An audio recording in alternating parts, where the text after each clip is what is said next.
Assalamualaikum warahmatullahi wabarakatuh. Berjumpa kembali dengan saya Sri Santi Utami, calon guru penggerak angkatan 11 dari SMA Negeri 2 Kota Serang. Kali ini saya tidak sendiri, saya ditemani oleh Pak Agung Gumelar. Beliau adalah guru biologi dari SMA Negeri 2 Kota Serang. Assalamualaikum Pak Agung. Waalaikumsalam warahmatullahi wabarakatuh. Bagaimana kabarnya Pak Agung? Alhamdulillah baik dan sehat Ibu. Alhamdulillah ya, hari ini kita dapat berjumpa untuk melakukan percakapan observasi. Sebelum nantinya saya akan melakukan observasi atau substitusi di kelas belajar. Nah, adapun tujuannya dilakukannya substitusi adalah untuk mengetahui dan juga mengevaluasi jalannya proses pembelajaran yang Bapak lakukan. Dan hari ini sebelum melakukan observasi nantinya Bapak melakukan supervisi di kelas. Tujuannya adalah sebagai persiapan awal sebelum nantinya Bapak melakukan kegiatan pembelajaran agar lebih siap dan lebih percaya diri sehingga memberikan pembelajaran yang berkesan. Ada beberapa pertanyaan yang akan saya sampaikan terkait dengan pembelajaran yang akan Bapak lakukan nanti. Yang pertama berkaitan dengan tujuan pembelajaran. Kira-kira apa tujuan pembelajaran yang akan Bapak capai nantinya? Baik Ibu, terima kasih Bu Santi untuk pertanyaannya. Jadi tujuan pembelajaran akan saya ajarkan nanti ke anak dalam materi sistem gerak. Nah, adapun dalam materi sistem gerak itu ada beberapa tujuan yang wajib dipahami oleh peserta didik. Yang pertama, setiap peserta didik itu wajib mendasarkan fungsi, struktur, tulang, bentuk tulang, dan klasifikasi. Jadi diharapkan nanti peserta didik dapat memahami itu semuanya dan juga mampu juga diadaptasikan dalam kehidupan sehari-hari karena memang materi ini sangat erat kaitannya dengan kehidupan sehari-hari. Baik Pak. Nah, bagaimana cara pengembangan yang ingin Bapak capai atau ingin Bapak lakukan dalam observasi? Baik Ibu, jadi pengembangan yang akan saya lakukan nanti karena di peserta didik di SMA Negeri 2 Kota Serang ini majemuk ya Bu ya, mulai dari kemampuan berpikir yang rendah, yang sedang, yang tinggi. Jadi karena kemajemukan itu saya nanti akan melakukan pembelajaran yang pertama adalah yang joyful supaya senang dulu Ibu, yang kedua meaningful, bermakna. Jadi mungkin yang paling tepat adalah mencoba melakukan pembelajaran diferensiasi ya Bu ya. Jadi supaya anak potensinya apa muncul di sini. Baik Pak. Nah, saya ingin mengenal dari Pak Agung bagaimana rancangan pembelajaran yang ingin Bapak terapkan di dalam kelas. Mungkin dari strategi pembelajaran, model pembelajarannya, atau dari metode pembelajaran. Baik, terima kasih. Jadi strategi atau model pembelajaran yang akan saya terapkan adalah namanya discovery learning. Discovery learning itu ada 6 tahapan Bu yang wajib dikuasai oleh peserta didik. Nah, kenapa saya memilih tujuan pembelajaran ini? Discovery learning ini karena tujuan pembelajaran ini menumbuhkan sikap ilmiah peserta didik. Karena dalam sintaknya ada 6 Bu. Yang pertama, nanti dalam proses pembelajaran saya akan memberikan rangsangan karena atau stimulus bahwa di dalam rangka itu ada alat gerak aktif dan pasif. Alat gerak aktif itu kan berupa otot ya Bu ya, alat gerak pasif berupa tulang. Terus yang kedua, saya juga akan memberikan pernyataan atau identifikasi masalah terkait kehidupan sehari-hari. Yang ketiga, nanti anak mengumpulkan data dari apa yang sudah saya tampilkan di dalam video, jadi ya supaya anak lebih stimulus, ada rangsangan. Jadi nanti saya akan tampilkan visualisasi audio supaya anak juga lebih bisa menggambarkan apa sih itu alat sistem gerak aktif dan pasif. Yang keempat, nanti ada pengolahan data. Jadi anak mengolah data berupa mind map dari apa yang tertampil di dalam video. Yang kelima, anak nanti membuktikan bahwa oh iya alat gerak aktif ternyata ada di dalam tubuh saya. Dan terakhir nanti ada penarikan kesimpulan yang kita tarik dari anak laki-laki satu atau perempuan satu supaya melekat pembelajaran di dalam hati dan benaknya seperti itu. Ya, baik Pak. Nah, nanti kan yang akan Bapak terapkan dalam kelas yaitu menggunakan strategi pembelajaran diferensiasi ya Pak ya, dengan model pembelajarannya discovery learning, dengan tentunya dengan metode diskusi kelompok juga ya Pak ya, serta penugasan katanya di ruang. Nah, sekarang bagaimana dengan media pembelajaran yang akan Bapak gunakan nanti ketika observasi? Ya, jadi media pembelajaran untuk menunjang keberhasilan dalam proses pembelajaran saya menggunakan yang pertama ada laptop ya Bu ya. yang kedua ada fokus, dan ada torso Ibu. Jadi torso itu alat peraga yang saya sudah siapkan nanti supaya anak memang bisa merasakan bentuknya, ukurannya, bagiannya, letaknya ada di mana. Mungkin dengan peserta didik tingkat torso itu jadi terbayang Bu, apa itu sistem gerak aktif dan pasif atau apa yang ada di tubuh manusia. Baik. Nah, kira-kira kapan nih Bapak akan melakukan observasi tersebut atau kegiatan pembelajaran tersebut? Di hari apa, di jam berapa, dan di kelas apa? Iya. Jadi nanti saya akan melakukan praktek ya Bu ya di kelas pengajaran itu di tanggal 15 Oktober ya Bu ya, tepatnya di hari Rabu di kelas 11.2. Iya. Baik, Pak. Terima kasih. Saya akan datang ke kelas Bapak dan akan melakukan observasi kelas, dan saya nanti akan melihat dan juga mencatat hal-hal apa saja yang terjadi di dalam kelas ya Pak ya. Baik. Nah, nanti setelah Bapak lakukan kegiatan observasi tersebut, nanti akan adakan percakapan kembali Pak di akhir, yaitu percakapan pasca observasi yang nantinya akan didampingi oleh pengajar praktik. Nah, sebelum kita akhiri, kira-kira apa yang Bapak dapatkan dari hasil percakapan tersebut? Dan Ibu, ini menjadi apa ya, kayak evaluasi ya Bu ya buat saya, supaya saya bisa mempersiapkan apa yang akan saya ajarkan ke anak, supaya juga anak tadi potensinya juga bisa keluar ya Bu ya. Jadi bukan hanya mengajar monoton aja, tapi juga memang saya mempersiapkan dari awal sampai akhir sehingga pembelajaran bisa bermakna dan anak enjoy itu. Terima kasih banyak Bu Santi untuk pencerahannya ke saya. Semoga nanti Ibu juga bisa memberikan masukan itu ke saya. Baiklah. Terima kasih Pak atas waktunya dan sudah bersedia berbincang-bincang dengan saya di percakapan Pak observasi. Sampai bertemu di observasi kelas kita ya Pak ya di hari Rabu nanti. Demikian percakapan kita hari ini, sampai bertemu di kegiatan observasi dan juga percakapan pasca observasi. Assalamualaikum warahmatullahi wabarakatuh. Waalaikumsalam warahmatullahi wabarakatuh. Terima kasih. Assalamualaikum anak-anak. Waalaikumsalam. Oke, baik anak semuanya. 11-6 ya. Oke. Baik, anak semuanya. Bismillahirrahmanirrahim. Assalamualaikum warahmatullahi wabarakatuh. Waalaikumsalam warahmatullahi wabarakatuh. Baik anak semuanya, sebelum kita mulai pembelajaran, lebih baiknya kita berdoa dulu ya. Silakan Fadlan dipimpin doanya nah. Duduk siap. Siap. Sebelum memulai, alangkah baiknya kita berdoa terlebih dahulu. Berdoa dimulai. Selesai. Sebelum memulai, alangkah baiknya kita membaca doa surat Al-Ikhlas. Baik. Membaca doa mulai.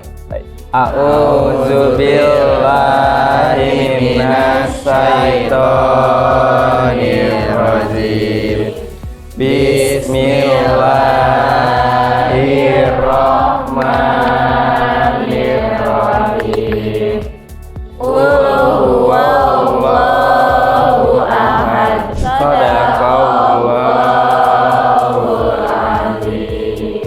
Baik, terima kasih anak semuanya. Bismillahirrahmanirrahim ya anak semuanya. Hari ini kita akan sama-sama belajar kembali anak semuanya ya. Oke, Bapak coba menyiapkan dulu perangkatnya. Baik, sabar dulu ya anak semuanya ya. Oke, bagaimana kabar hari ini semuanya? Alhamdulillah, baik sehat ya. Bapak berharap kan semua dalam keadaan baik dan sehat ya. Oke, baik. Anak-anak semuanya, kemarin kita sudah belajar terkait tentang struktur, fungsi, dan sistem saraf ya. Nah, hari ini adalah materi lanjutan kita terkait tentang mobilitas pada manusia, sistem gerak pada manusia. Nah, apa yang akan kita bahas hari ini adalah terkait ada fungsi, struktur, dan bentuk tulang dan klasifikasi. Nah, di sini anak semuanya ada pertanyaan pemantik yang akan Bapak sampaikan anak semuanya. Yang pertama, apakah kalian semuanya tahu manusia dan hewan selalu bergerak? Struktur organ apa saja sih yang menyebabkan manusia dapat bergerak itu? Tahu nggak anak semuanya? Apa kira-kira? Oke, ada dua ya anak semuanya. Apa nak? Oke, ada alat gerak aktif dan alat gerak pasif. Oke, baik anak semuanya. Nah, di sini ada 3 tujuan pembelajaran kita yang harus sama-sama kita pelajari ya. Yang pertama, setiap peserta didik dapat mendeskripsikan apa itu fungsi tulang. Itu yang pertama. Yang kedua, peserta didik dapat mendeskripsikan ada struktur dan bentuk tulang ya. Banyak kan bentuk tulang semuanya? Oke, ada tulang panjang, ada tulang pipi, dan ada tulang pendek. Bahkan juga ada tulang yang tidak beraturan. Namanya Bapak sudah memetakan kalian semuanya ke dalam beberapa kelompok ya. Ada 6 kelompok yang Bapak buat semuanya. Kelompok pertama Bapak akan sebutkan dulu ada Faras, Denisa, Nadira, Tania, dan Rafka. Nanti silakan bergabung ya di kelompok pertama. Sekarang semuanya Bapak minta kalian semua untuk mobile dulu, bergabung dengan kelompoknya masing-masing ya. Oke, mungkin mejanya bisa disatukan dulu semuanya supaya lebih mudah kalian semua dalam hal komunikasi. Oke, baik semuanya. Oke, semuanya semuanya hadir ya. Oke, semuanya hadir. Oke, sekarang semuanya untuk lebih jelasnya Bapak akan tampilkan video dari YouTube semuanya ya, supaya kita bisa melihat secara keseluruhan apa itu fungsi rangka ya. Di sini semuanya nanti ada berbagai informasi yang harus kalian semuanya catat ya. Oke, baik. Oke, kita perhatikan secara seksama. Hai, Assalamualaikum warahmatullahi wabarakatuh. Bapak sebelah sana. Ketemu lagi dengan saya, Weki Giringsi. Oke, tertampil ya. Oke, sekarang ada struktur dan bentuk tulang semuanya. Kalau tadi kita sudah pahami semuanya bahwa fungsinya adalah memberikan bentuk pada tubuh kita supaya menyangga tubuh kita menjadi lebih kuat. Nah, sekarang semuanya ada struktur dan bentuk tulangnya ya. Kalau dilihat semuanya secara struktur tulang terdiri dari tulang yang kompak ya, atau bagian luar sifatnya keras ya, supaya melindungi tubuh kita dari benturan atau apapun itu, jadi lebih tertahan. Yang kedua, ada tulang spons semuanya atau di bagian dalam, dia bentuknya berpori ya semuanya, atau seperti ada rongganya. Dan yang terakhir semuanya ada, mohon maaf semuanya Bapak ulangi, struktur tulang terdiri dari tulang kompak bagian luar ya keras dan tulang spons di bagian dalam, dia bentuknya berpori. Oke, terus kalau kita lihat bentuk tulang semuanya dibagi menjadi 4 ya. Yang pertama ada tulang pipa, contohnya seperti tulang hasta dan tibia. Tulang pipi seperti tulang rusuk dan tulang dada. Ketiga ada tulang pendek, tulang-tulang telapak tangan dan pergelangan tangan. Keempat ada tulang yang tak beraturan ya, letaknya ada di tulang rahang dan tulang ruas belakang. Oke, baik semuanya. Untuk lebih memperjelas juga semuanya Bapak sudah mendownload videonya. Mari kita saksikan secara seksama. Hai, Assalamualaikum warahmatullahi wabarakatuh. Ketemu lagi dengan saya, Weki Giringsi. Kali ini kita masih membahas bab sistem gerak manusia, yaitu pada materi struktur dan bentuk tulang. Di sini ada materi ketiga semuanya, yaitu osifikasi atau pembentukan tulang ya. Oke, kalau kita lihat semuanya tulang kita kan tidak sejati seperti sekarang ya, tidak keras kan, ada proses pembentukannya. Nah, kalau misalnya kita tilik semuanya, pembentukan tulang itu ada 2 semuanya. Yang pertama ada osifikasi endokondral, yang kedua ada osifikasi intramembran semuanya. Untuk lebih detailnya semuanya kita lihat penjelasan di dalam video ya. Oke. Nah, video yang ketiga mohon juga dicatat poin-poin pentingnya terkait dengan osifikasi atau proses pembentukan tulang.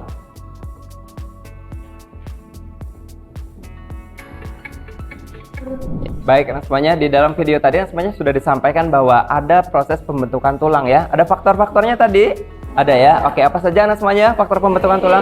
Ada genetik, nutrisi, oke, hormon, terakhir oke, sistem saraf ya. Jadi ada 4 yang mempengaruhi terhadap pertumbuhan tulang. Oke, nah sekarang semuanya Bapak akan berikan penugasan kalian semuanya ya, sesuai dengan kelompoknya masing-masing yang sudah tadi Bapak sebutkan dari awal ya. Oke, untuk kelompok 1 semuanya Bapak akan berikan tugas ya berupa gambar semuanya terkait kerangka tengkorak dan muka yang pertama. Yang kelompok 2 kalian semua nanti harus mengidentifikasi ya terkait kerangka tulang dada dan rusuk. Nah, di sini ada LKPD yang sudah Bapak siapkan semuanya. Bapak akan bagikan ke setiap kelompoknya masing-masing. Untuk kelompok 1, kelompok 2. Oke.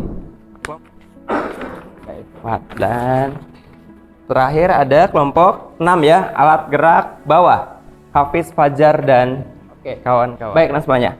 Nah, di sini semuanya kalian semuanya harus mengumpulkan data melalui video, rangka aksial dan rangka apendikular. Oke, akan Bapak tampilkan video yang pertama terkait rangka aksial. Oke, disimak anak-anak semuanya untuk kelompok 1, 2, dan 3 ada terkait rangka apendikular. Mohon kelompok 4, 5, dan 6 fokus kepada videonya ya. Oke, fokus kembali anak-anak. Oke, demikian Baik. tadi materi tentang rangka apendikular sistem gerak manusia. Selanjutnya, kita Baik, anak semuanya, sudah disampaikan ya terkait informasi atau data yang sudah Bapak berikan tadi lewat video, anak semuanya. Ada rangka aksial dan rangka apendikular. Nah, untuk itu anak semuanya, kalian semuanya silakan processing data ya atau pengolahan data dari apa yang sudah sama-sama tadi kita lihat di video. Mohon anak semuanya diskusi dulu. Bapak berikan waktu kalian semuanya untuk bisa diskusi ya. Mohon silakan diskusi ya. Catat poin-poin penting yang sudah Bapak berikan di dalam LKPD-nya ya. Oke, silakan. Baik, anak semuanya, Bapak rasa cukup ya waktunya ya? Cukup ya? Oke, baik. Anak semuanya, sekarang waktunya kita untuk presentasi masing-masing tiap kelompok. Oke, kelompok muka ya. Oke. Rangka tengkorak dan muka, silakan. Oh, baik, perwakilannya dari Faras. Silakan Faras. Assalamualaikum warahmatullahi wabarakatuh. Waalaikumsalam warahmatullahi wabarakatuh. Perkenalkan, nama saya Farisa, mewakili kelompok 1 yang beranggotakan Denisa Pratiwi, Intania, Nadira, dan Rafka. Di sini saya akan menjelaskan mengenai tulang, tengkorak, dan mata. Baik. Berikutnya, Bapak panggil untuk kelompok kedua. Oke, silakan untuk rangka tulang, dada, dan rusuk. Oke, Cesia perwakilan dari kelompok 2. Silakan Cesia. Assalamualaikum warahmatullahi wabarakatuh. Waalaikumsalam warahmatullahi wabarakatuh. Perkenalkan, nama saya Tisha Safina Tenaga, saya perwakilan dari kelompok 2. Anggota saya ada Yajid, ada Salfa Syalbila, Uja, dan Intan. Di sini saya akan menjelaskan mengenai rangka tulang dada dan rusuk. Tulang rusuk dan dada atau sternum dibagi menjadi 3 bagian, yaitu ada bagian yang B, itu tuh ada tulang hulu, terus ada tulang badan, kemudian terus yang ketiga ada tulang pinggang atau lumbar, dia ini memiliki 5 ruas tulang. Terus yang keempat, yang bagian D, itu ada tulang kelangkang atau sakral, dia ini memiliki 5 ruas tulang. Nah, terus yang paling bawah ini tulang ekor atau koksigis, dia ini memiliki 4 ruas tulang. Nah, seperti yang ada di gambar, gelang bahu itu terbagi menjadi 2 tulang, yaitu ada tulang selangka atau os clavicula, yang kedua itu ada tulang belikat atau scapula. Lanjut di keempat itu ada tulang metakarpal, telapak tangan. Oke. Kelima itu ada tulang ulna, biasa disebut dengan hasta. Keenam itu ada tulang keenam tulang telapak tangan. Oke. Palangut. Tangan. Oke, jari tangan ya. Oke, baik semua. Jadi ada 6 bagian untuk di alat gerak atas ya. Oke, baik, terima kasih Anissa. Oke. Sekian dari saya, terima kasih. Waalaikumsalam warahmatullahi wabarakatuh. Baik, terima kasih. Oke, terima kasih Anissa. Oke, baik. Untuk kelompok terakhir, kelompok 6 ya. Oke. Keempat itu ada tulang metakarpal. Telapak tangan. Oke. Kelima itu ada tulang ulna, biasa disebut dengan hasta. Keenam itu ada tulang keenam tulang telapak tangan. Oke. Palangut. Tangan. Oke, jari tangan ya. Oke, baik semua. Jadi ada 6 bagian untuk di alat gerak atas ya. Oke, baik, terima kasih Anissa. Oke. Sekian dari saya, terima kasih. Waalaikumsalam warahmatullahi wabarakatuh. Baik, terima kasih. Oke, terima kasih Anissa. Oke, baik. Untuk kelompok terakhir, kelompok 6 ya. Oke, baik. Baik. Yang C, itu ada tulang kering atau tibia, yang fungsinya itu untuk penyambung antara organ kaki dan pergelangan kaki. Kemudian yang D, itu ada tulang betis atau disebut juga fibula, yang fungsinya itu untuk mendukung organ gerak. Yang E, kemudian ada tulang pergelangan kaki. Tulang pergelangan kaki, yang disebut tarsal, yang fungsinya itu untuk menggerakkan arah kaki. Terus yang ada tulang telapak kaki atau metatarsal, yang fungsinya itu menapak.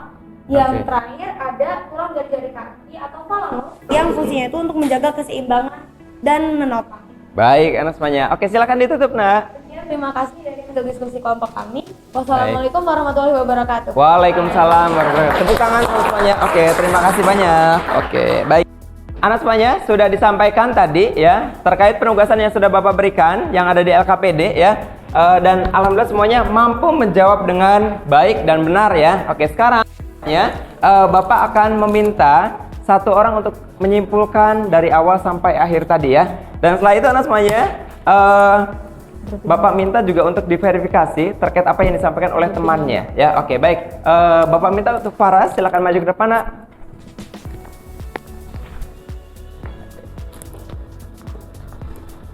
Assalamualaikum warahmatullahi wabarakatuh. Waalaikumsalam warahmatullahi wabarakatuh. Baik. Di sini saya akan menyimpulkan materi yang sudah tadi kita bahas mengenai tulang. Jadi tulang itu terdiri dari rangka ini terbagi menjadi dua macam. Ada rangka aksial dan rangka apendikular. Iya. Untuk rangka aksial ini terdiri dari tulang tengkorak dan mata, terus tulang dada dan rusuk, serta vertebrae atau tulang belakang. Nah, untuk yang apendikular ini terdiri dari 3, ada gelang bahu dan gelang kaki. Baik, anak semuanya. Nah, sekarang anak semuanya, Bapak ingin coba memverifikasi apa yang disampaikan oleh Faras tadi ya. Oke, sekarang Bapak tunjuk secara random untuk menyampaikan Fadlan, apa yang bisa kamu tangkap, Nak? Oke, untuk alat gerak apa, Nak? Atas. Oke, untuk alat gerak atas, ya. Oke, Fadlan, silakan apa saja, Nak, yang bisa ditangkap? Anggota gerak atas itu termasuk ke dalam apendikuler.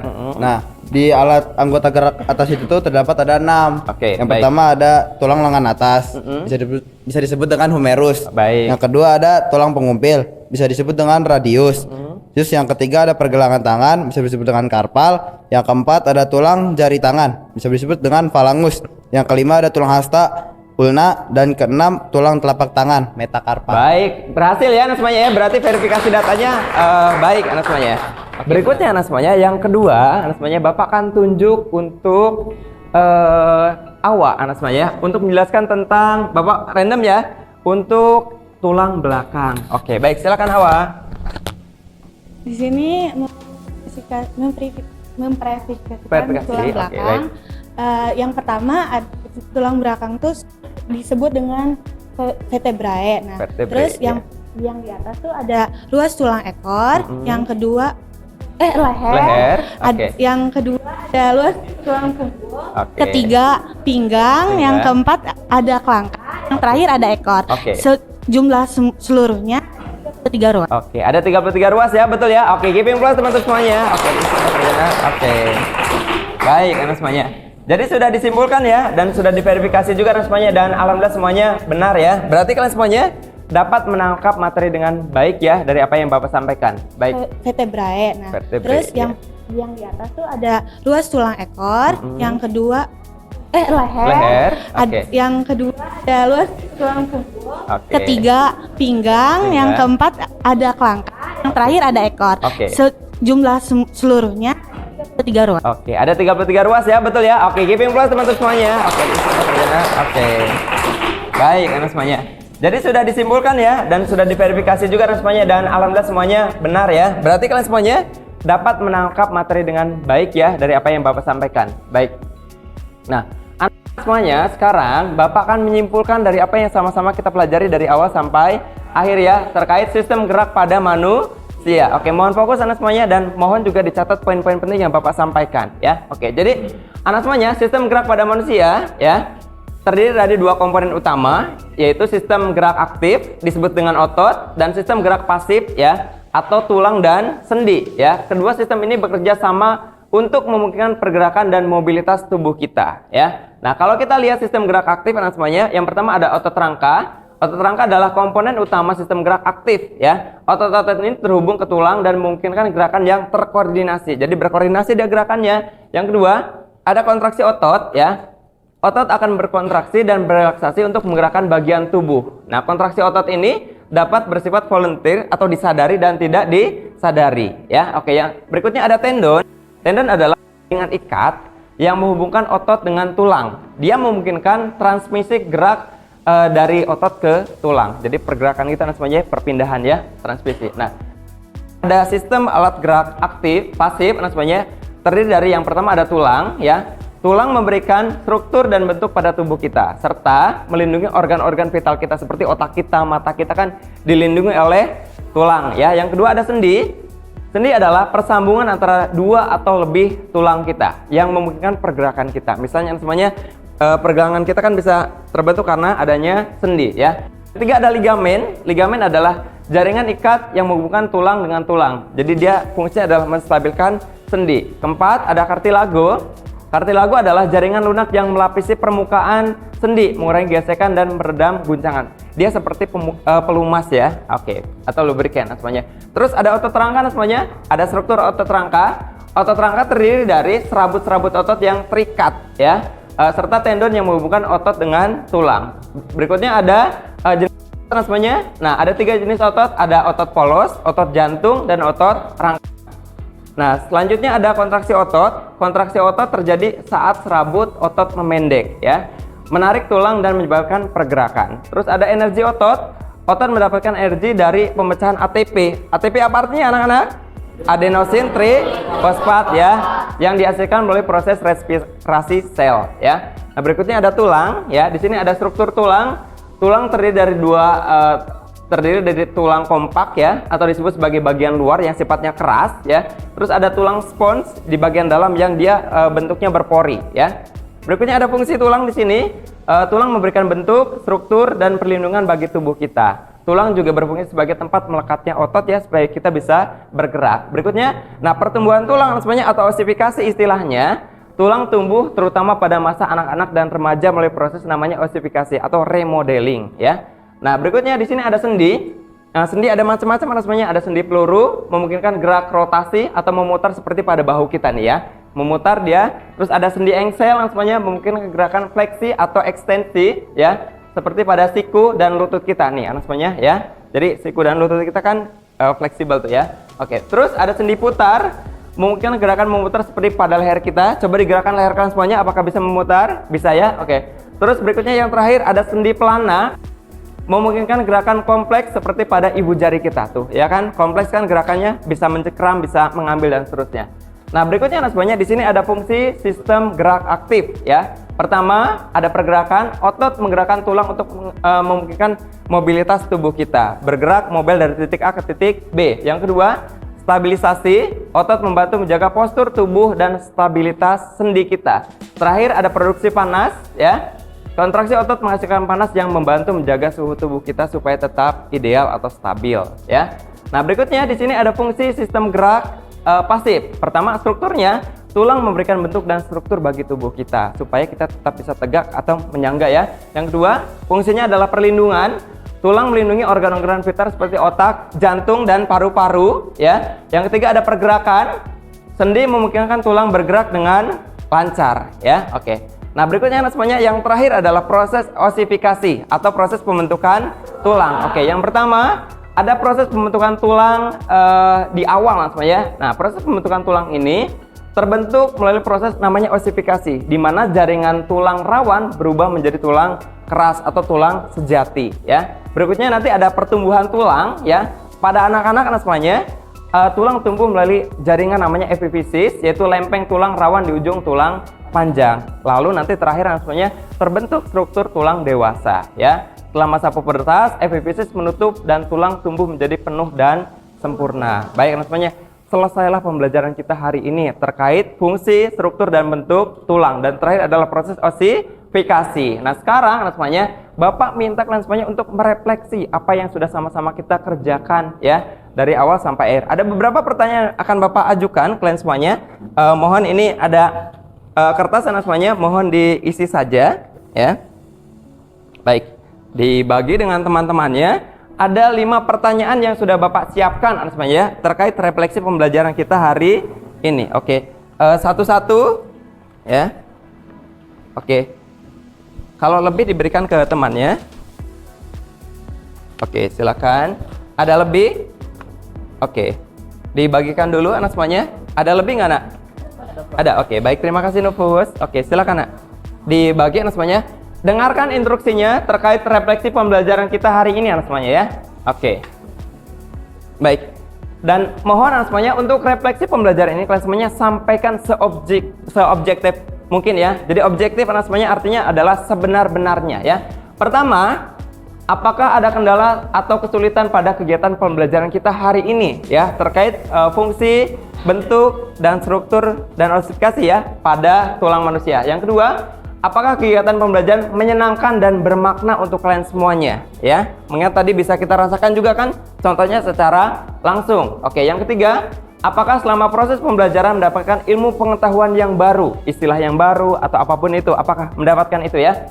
Yang keempat, apakah selama proses kegiatan berlangsung guru menyampaikan materi dengan baik, anak semuanya, mulai dari video. Di awal tadi Bapak sudah menyampaikan terkait ada rangsangan, anak semuanya, ya, atau pemberian rangsangan, terus ada pernyataan identifikasi masalah ya di penugasan semuanya. Terus ada pengumpulan data yang sudah Bapak berikan lewat video, ada processing data juga yang sudah Bapak berikan tadi lewat waktu untuk diskusi ya. Terus juga tadi ada proses namanya pembuktian atau verifikasi, dan juga tadi Bapak sudah menyebutkan dari awal sampai akhir ya. Terakhir anak semuanya, bagaimana pembelajaran kedepannya yang harus Bapak lakukan ya supaya lebih baik lagi atau lebih bermakna lagi. Oke, silakan anak semuanya dikerjakan ya. Catat saja poin-poin penting yang kalian semuanya terima. Baik, disampaikan atau dijawab dengan objektif ya, sebenar-benarnya.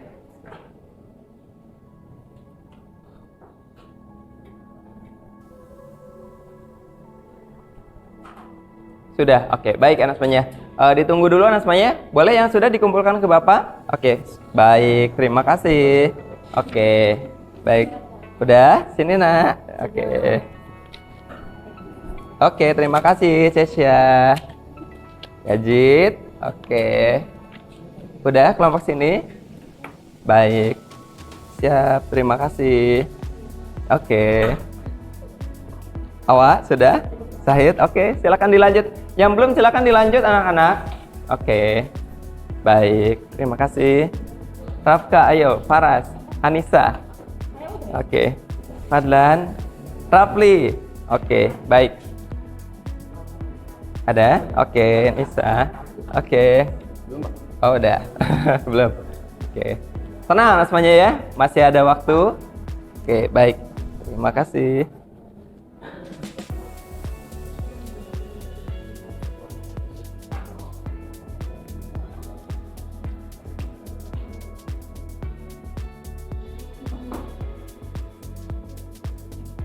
Baik.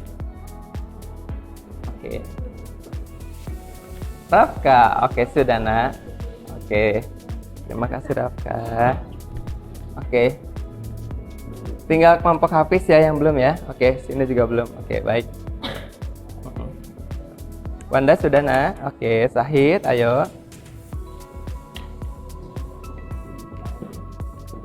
Baik, terima kasih nak.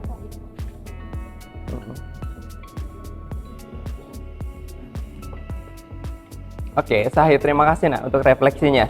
Oke, anak semuanya, refleksi ini pasti akan bermakna banget untuk Bapak, berguna banget untuk Bapak supaya kedepannya Bapak lebih baik lagi ya. Oke, baik. Sudah? Safa? Oke, baik. Tinggal satu. Oke, sudah. Oke, baik. Kemudian Rafli? Sudah? Oke, baik. Terima kasih Rafli. Oke, baik. Anak-anak semuanya, terima kasih banyak. Kalian semuanya sudah mengisi refleksi dengan baik ya. Bapak akan baca satu persatu supaya kedepannya lebih baik lagi dalam proses pembelajaran Bapak. Oke, sekarang mohon dulu fokus ke Bapak semuanya. Oke, baik. Anak semuanya, terima kasih banyak sudah mengisi refleksi. Bapak sampaikan sekali lagi anak semuanya. Dan anak semuanya, Bapak mohon izin menyampaikan untuk materi kita pekan depan adalah terkait macam-macam pada rangka manusia. Oke, mohon dipelajari anak semuanya lebih awal, atau kalian semuanya Bapak harapkan bisa punya namanya prior knowledge atau pengetahuan awal supaya pekan depan kita bertemu lagi kalian semuanya sudah punya pengetahuan, dan ketika Bapak nanti menjelaskan kita bisa sama-sama TikTok ya. Oke, atau nyambung. Oke, baik. Terima kasih anak semuanya untuk kebersamaan kita hari ini. Giving applause untuk kalian semuanya. Oke. Baik anak semuanya. Oke. Terima kasih banyak anak-anak 11-6. Oke, baik. Terakhir anak semuanya, Bapak ingin memberikan penguatan untuk kalian semuanya. Tetap semangat ya untuk belajar. Pokoknya apapun di setiap pembelajaran mohon dicatat poin-poin penting yang disampaikan oleh setiap guru ya. Oke. Terima kasih anak semuanya 11-6 untuk waktu dan perhatiannya. Semoga apa yang sama-sama kita pelajari hari ini bisa bermakna dan bisa bermanfaat untuk kita ke depannya. Amin ya. Oke, baik. Akhir pembelajaran ini mari sama-sama kita mengucap hamdalah. Alhamdulillahirabbil alamin. Baik. Terima kasih banyak anak semuanya. Bapak mohon izin memberesi dulu. Baik.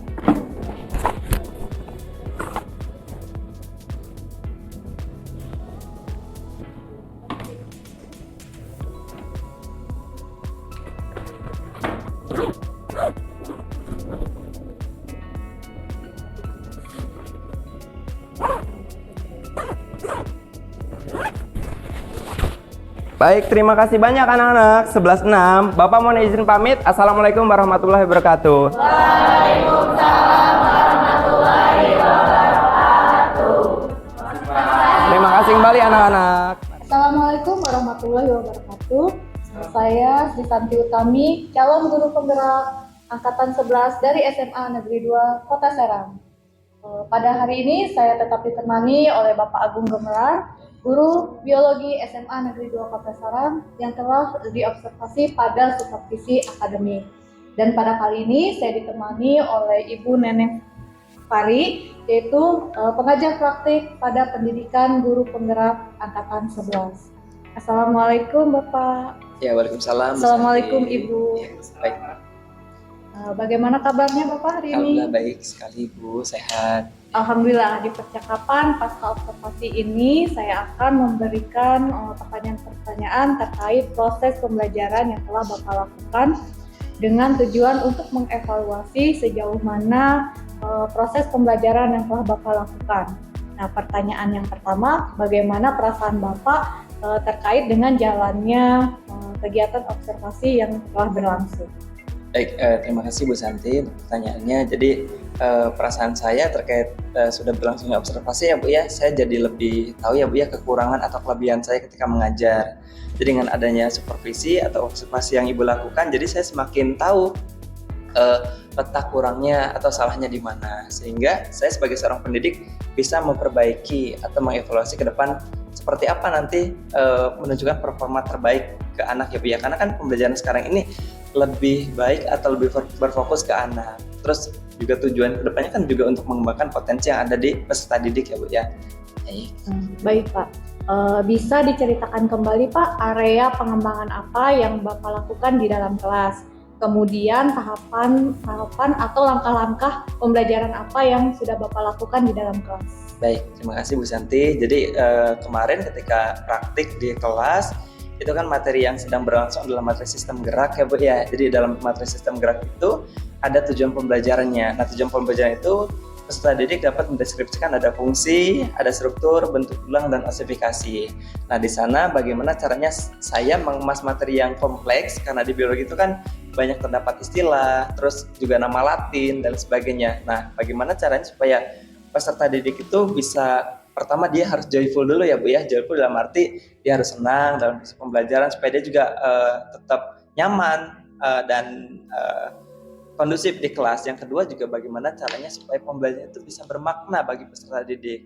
Nah, caranya dengan menyisipkan materi-materi yang memang sifatnya fundamental dalam kehidupan sehari-hari. Ketika dia belajar tapi tidak tahu tujuan belajarnya untuk apa dan untuk apa ini materinya, jadi untuk apa ya materi ini. Jadi kalau misalnya kemarin yang saya bahas adalah materi sistem gerak. Nah, dalam sistem gerak itu ada dua hal yang bisa langsung dilakukan oleh anak atau praktek langsung. Pertama, ketika saya men-trigger ke anak semuanya silahkan sebutkan alat gerak aktif. Nah, berarti mereka semuanya nanti akan menunjukkan otot atau dalam bahasa sederhananya disebutnya daging. Terus ada alat gerak pasif. Nah, alat gerak pasif kan yang mengikuti alat gerak aktif, yaitu tulang. Nah, mereka semuanya bisa langsung memegangnya seperti apa. Jadi bisa dirasakan kebermaknaannya atau meaningfulnya secara mendalam oleh anak. Gitu. Terus di dalam pengembangan pembelajaran juga yang saya terapkan itu ada pembelajaran discovery learning Bu. Jadi discovery learning itu supaya menumbuhkan sikap ilmiah anak. Nah, di dalam sintaknya ada 6 ya Bu ya. Yang pertama, saya akan memberikan rangsangan atau stimulasi kepada peserta didik supaya anak tahu apa yang akan dipelajari lewat video, karena video lebih gampang dipahami oleh peserta didik. Terus saya juga tidak lupa membawa torso Bu atau alat peraga. Nah, torso itu menunjukkan cara visualisasi atau gambaran bentuknya, ukurannya, bahkan sampai warnanya pun detail di sana. Ya, supaya anak tuh tahu. Tahapan yang kedua, nah anak mengidentifikasi masalahnya apa. Ya, tadi kan sudah disampaikan materi adalah sistem gerak aktif dan pasif. Jadi bisa tahu tulang yang warnanya putih secara umum. Alat gerak aktif yang warnanya merah atau disebut sebagai daging atau otot. Yang ketiga, anak juga mengumpulkan data dari video atau torso yang saya tampilkan. Yang keempat, anak mengolah data dan informasi yang diperoleh ketika saya juga menyampaikan beberapa poin-poin penting ketika ada tampilan video, ada torso. Yang kelima ada pembuktian. Jadi ada anak perempuan dan laki-laki saya tunjuk untuk maju ke depan menyampaikan bahwa alat gerak aktif yang mana, alat gerak pasif yang mana. Terus anak juga menyimpulkan di akhir. Seperti itu Ibu. Baik Pak, jadi area pengembangan yang dilakukan tadi adalah mindful dan Iya, joyful, joyful, serta dengan betul. menggunakan metode discovery learning Iya. ya Pak ya, dengan menggunakan metode alat peraga. Alat peraga dengan Seperti video. itu. Iya.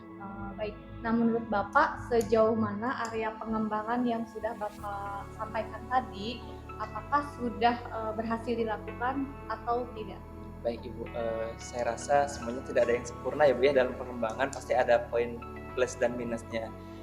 Sejauh kemarin kita praktik di kelas, saya rasa memang cukup baik, namun juga tidak dipungkiri ya Bu ya, ada beberapa anak yang memang masih suka bercanda gitu Bu ya, terlihat juga kurang aktif, tapi overall mungkin lebih banyak yang aktif dengan metode pembelajaran yang tadi joyful, meaningful, dan ada model pembelajaran namanya discovery learning tadi ya Bu ya. Jadi anak lebih semangat lah atau antusias gitu dalam belajar. Baik, tadi kan ada kendala-kendala ya Pak ya, terutama dari segi kurang aktifnya, Iya. beberapa siswa yang kurang aktif dalam pembelajaran. Nah, bagaimana cara mengatasinya Pak? Kira-kira menurut Bapak mengapa hal itu bisa terjadi? Kemudian kenapa mereka kurang aktif atau tidak mau terlibat dalam diskusi misalnya? Iya, baik. Ya, jadi mungkin ada beberapa faktor ya Bu ya yang menyebabkan anak kurang aktif atau kurang terlibat di dalam materi. Pertama mungkin tidak semuanya juga kan anak suka biologi ya Bu ya, kan punya spesialisasi atau memang mapel-mapel yang memang dia sukai. Yang kedua juga mungkin karena waktu itu jam-jam siang ya Bu ya, berarti konsentrasi atau fokusnya juga sudah mulai berkurang. Yang ketiga juga karena materinya biologi itu tadi itu Bu banyak istilah ya Bu ya, terus juga banyak hal-hal yang harus mereka pahami secara mendasar. Jadi kalau misalnya memang di dasarnya tidak tahu, nah antusiasmenya atau semangatnya, keaktifannya juga mungkin berkurang seperti itu Bu. Nah solusinya bagaimana? Nah solusinya kalau saya pribadi sih disisipkan mungkin ice breaking, atau nanti di akhir biasa saya akan memberikan keyword-keyword atau dalam bahasa Indonesia mungkin ya Bu ya, namanya glosarium Bu. Jadi kata-kata yang sering muncul dalam materi pembelajaran sistem gerak. Misalnya ada rangka apendikular, rangka aksial, terus ada mandibula dan seterusnya Ibu. Jadi supaya anak tuh, oh iya ternyata keywordnya ini, berarti kalau misalnya aku paham keyword ini, nanti ketika ujian atau ulangan aku pasti bisa. Seperti itu Ibu. Baik, jadi itu rencana Bapak ya ke depannya, berarti akan menggunakan ice breaking, Iya. kemudian menyediakan glosarium. Kemudian adakah rencana Bapak untuk misalkan dengan menyesuaikan gaya belajarnya seperti Iya, itu? baik Ibu, bisa Ibu. Ya, jadi memang kalau kita melihat gaya belajar, ya memang ada tiga kan, ada yang audio, ada yang visual, terus ada yang kinestetik.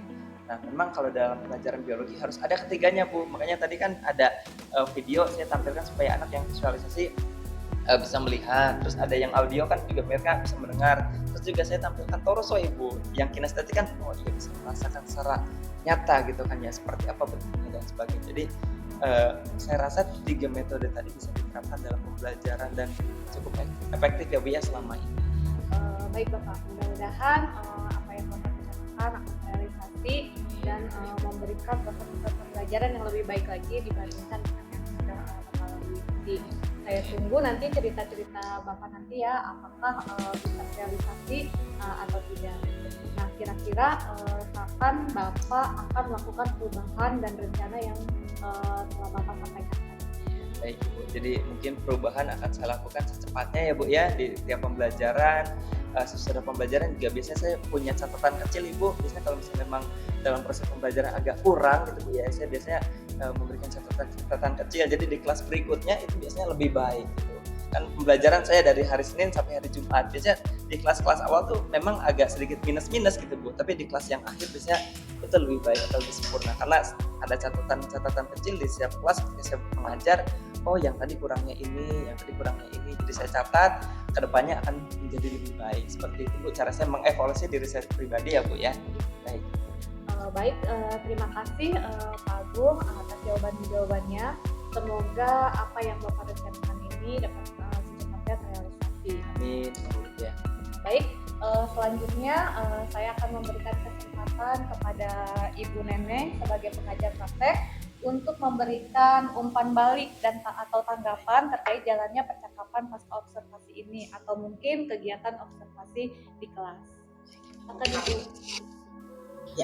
Baik, terima kasih atas kesempatan yang diberikan oleh Ibu Santi sebagai coach dan Pak Agung sebagai coachee. Jadi memang dengan sistem coaching menggunakan alur kita, supervisi yang dilakukan lebih rileks ya Mbak ya, mungkin tidak tegang buat guru dibanding dengan supervisi yang dilakukan dengan tidak menggunakan teknik coaching ini. Karena teknik sebelumnya itu seolah-olah guru merasa disalahkan gitu. Ibu harusnya begini, tapi melalui teknik coaching ini mungkin Pak Agung jadi merasa permasalahan di dalam kegiatan belajar mengajar yang Pak Agung alami itu digali oleh Bu Santi gitu, dengan Bu Santi menggalinya agar Pak Agung bisa menjawab sendiri, menemukan solusinya sendiri gitu. Tadi yang saya perhatikan dari misalnya permasalahan dari Pak Agung ingin mengembangkan, ada fokus pengembangan diri, itu mungkin dari kendala-kendala yang ada seperti misalnya bagaimana pembelajaran bermakna itu terjadi agar anak yang kurang aktif menjadi aktif, kemudian yang jam siang yang memang jam-jam rawan gitu, terus mereka jadi cenghar gitu kalau bahasa Sundanya. Terus kemudian yang mereka tidak biologi ya Pak ya, biologi itu kan lumayan istilah-istilah, banyak istilah. Tapi Pak Agung sudah menjawabnya sendiri, solusinya itu sudah terjawab dengan pertanyaan-pertanyaan yang memang digali oleh Bu Santi, pertanyaan-pertanyaan yang menggali agar Pak Agung itu optimal, apa yang ada pada diri Pak Agung bisa Pak Agung optimalisasikan untuk menjawab kendala-kendala yang dihadapi pada saat pembelajaran. Jadi sudah menemukan sendiri solusinya bagaimana anak itu agar aktif kembali, agar bisa fokus lagi dari jam-jam rawan tadi dengan cara ice breaking, kemudian dengan cara memberi glosarium supaya mereka ada keyword gitu, jadi memudahkan mereka untuk menghafal istilah-istilah dalam biologi atau dalam ada juga Pak Agung ini membuat catatan kecil untuk refleksi diri ya. Nah, jadi coach yang disampaikan itu Bu Santi sudah menggunakan alur tirta, ada namanya Pak Agung. Kalau di kami ya di program Guru Penggerak, alur tirta itu sudah menyampaikan tujuannya, Pak Agung sudah menyampaikan dan Bu Santi sudah mendapatkan itu. Kemudian setelah itu ada identifikasi, sudah teridentifikasi apa permasalahan yang dihadapi oleh Pak Agung. Kemudian Agung punya rencana aksi apa nih dari permasalahan yang ada, tindak lanjutnya seperti apa, tanggung jawab Pak Agung seperti apa. Nanti ada pertemuan berikutnya tadi kan ya, Bu Santi ingin mendengarkan bagaimana apa permasalahan yang ada, kendala-kendala yang ada tadi yang disampaikan ke Bu Santi, seperti apa setelah Pak Agung mempraktekkan dengan solusi-solusi yang diberikan oleh Pak Agung sendiri. Gitu. Ya, sudah baik, cukup baik Pak Agung, terima kasih gitu. Sebetulnya saya ingin dengar sendiri dari Pak Agung gimana nih abis coaching gitu atau Pak Agung punya pengalaman nggak sebelumnya? Ada yang mensupervisi, apalagi supervisinya dari direktorat, dari kementerian gitu ya, kebayang tegang gitu kan. Gimana Pak Agung punya pengalaman itu? Saya sendiri kan memang suka disupervisi ya Bu, ya mungkin kan setiap tahun juga ada supervisi. Memang caranya Bu Santi ini pakai supervisi sih Bu kalau saya, jadi pendekatannya lebih ke persuasif ya, lebih ke kekeluargaan, jadi saya tidak merasa didikte gitu Bu ya. Betul tadi yang Ibu sampaikan, kalau misalnya supervisi yang pada umumnya kan seperti kita yang disampaikan, kamu seharusnya seperti ini, tapi ini kan tidak ya, kita dengan dialog gitu ya, mencari solusi bersama-sama, jadi sehingga saya pun merasa kayak dinaungi gitu Bu, kayak merasa yang dibimbing gitu, sehingga saya jadi kayak yang kayak ada tutor nih, atau kayak semacam mentor untuk saya kedepannya lebih baik lagi gitu ya. Jadi saya rasa senang sih Bu gitu ya. Baik. Ya, yang pasti merasa nyaman Bu, gitu nyaman. Ya, tidak ada intervensi apapun ya Bu ya. Jadi merasanya ya mengalir aja gitu Bu. Alhamdulillah, ya.